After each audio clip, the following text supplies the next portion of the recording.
आज हम इस वीडियो में बाबा रामदेव जी के जीवन चरित्र के बारे में जानेंगे। इससे पहले 9 वीडियो आ चुके हैं अलग अलग पार्ट में। अगर आपने वह नहीं देखे हैं तो आप प्लेलिस्ट में जाकर देख लीजिए या फिर आपको इसी वीडियो के डिस्क्रिप्शन में उन सभी के लिंक मिल जाएंगे।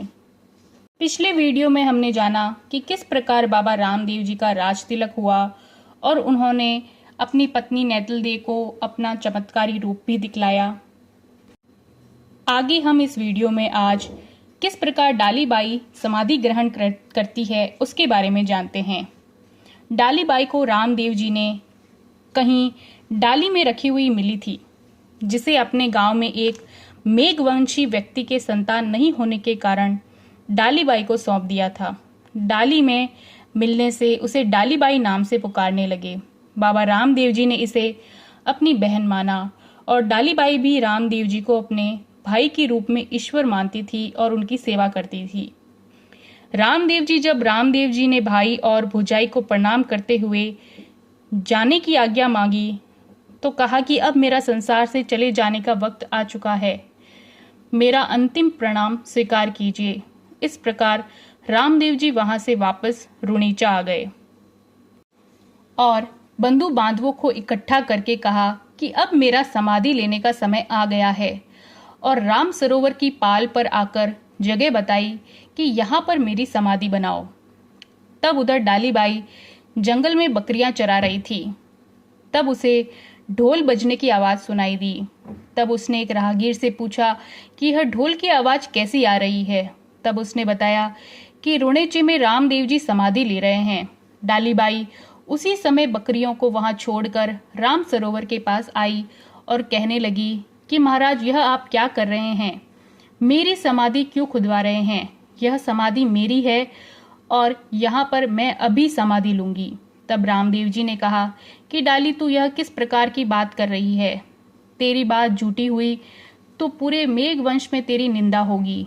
तब उसने कहा कि यहाँ पर खुदने से आटी डोरी और कांसी निकलेगी, और कुछ ही दूर पर जगह बताते हुए कहा कि यहाँ पर रामदेव जी की समाधि है।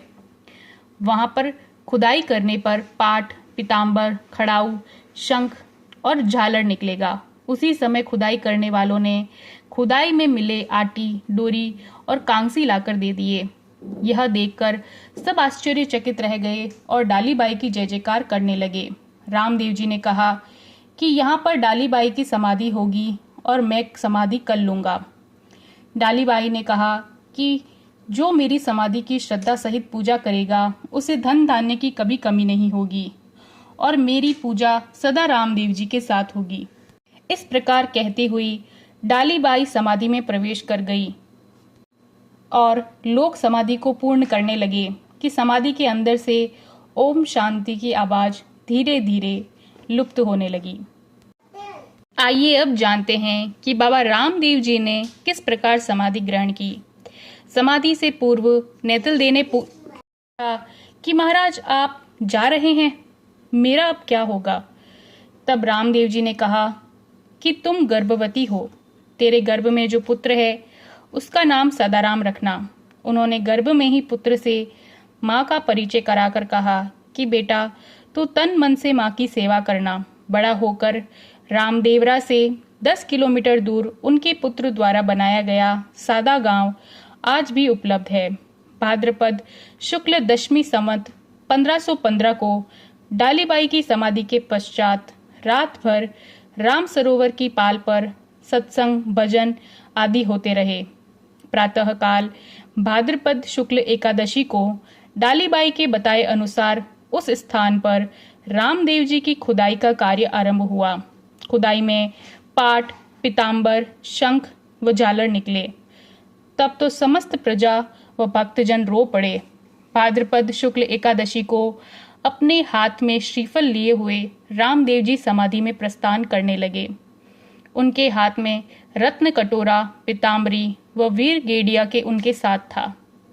रामदेव जी ने समाधि में प्रवेश होते हुए अंतिम उपदेश के रूप में यह कहा कि जो भी मेरी समाधि को धूप, गूगल, घी का दीपक आदि से मेरी पूजा करेगा उसकी समस्त मनोकामनाएं पूर्ण होगी और मेरी समाधि लेने के पश्चात कोई भी मनुष्य देव आकर मेरी समाधि को खोदने की चेष्टा करे तो उसे खोदने मत देना और मेरे पर्दे को मत हटाना।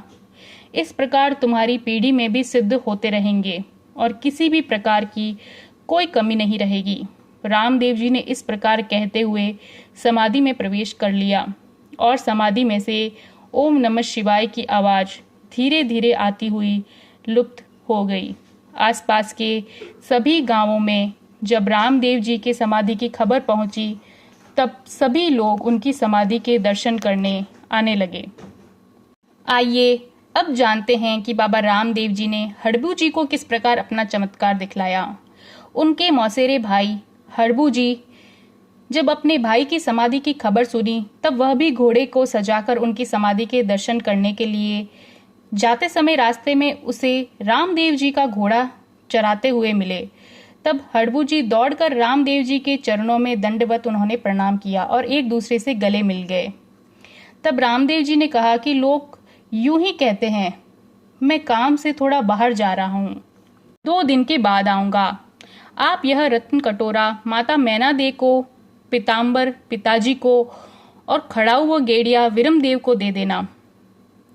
2-4 दिन वहीं पर रहना। इस प्रकार कहकर रामदेव जी चले गए। हड़बू जी ने रुणेचा पहुंचकर देखा कि संपूर्ण शहर बंद पड़ा है। राजमहल पहुंचने पर देखा कि सबने मुंडन करवा रखा है और सफेद कपड़ा बांध रखा है। सब शोकपूर्ण वातावरण में बैठे हैं। हड़बू जी के पूछने पर बताया कि रामदेव जी ने समाधि ले ली है।